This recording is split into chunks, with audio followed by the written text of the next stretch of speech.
نعم بطاقة صفراء أرجنتينية تعشق اليوم الشباك الأرجنتينية. ياسر الزابيري حكاية عشق مع الشباك، حب مغناطيسي مع الشباك، حكاية عشق مع الشباك. قلت مشاهدينا الكرام هل يتجدد العهد مع الشباك؟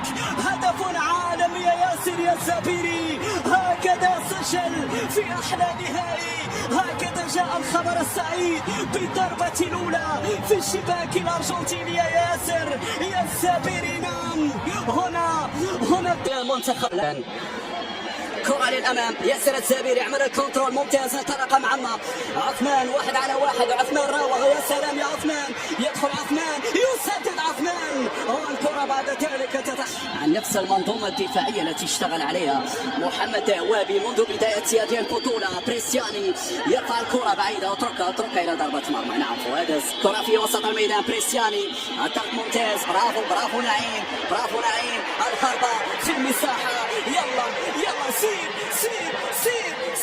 سير يا عثمان، امشي يا عثمان، العرضية يا عثمان الزابيري، جول!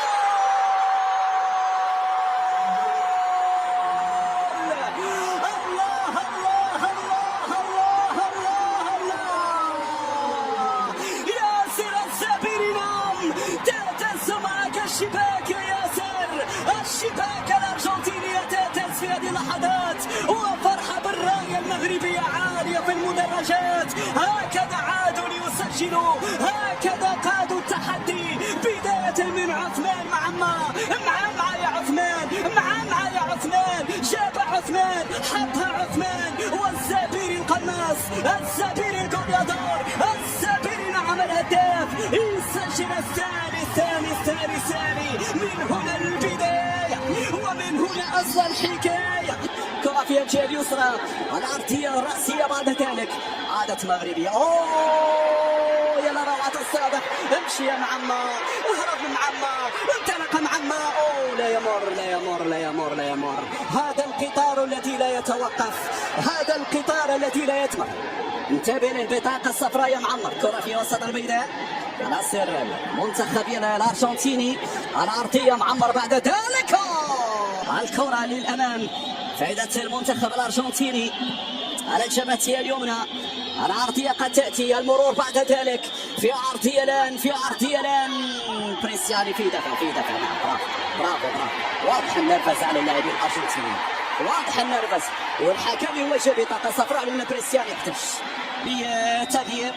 كرة في وسط الميدان تمشي لديلغادو، يغير تماما على الطرف الايمن، العرضية داخل منطقة الجزاء ولكن ليس فيها خطأ على الطرف الايمن.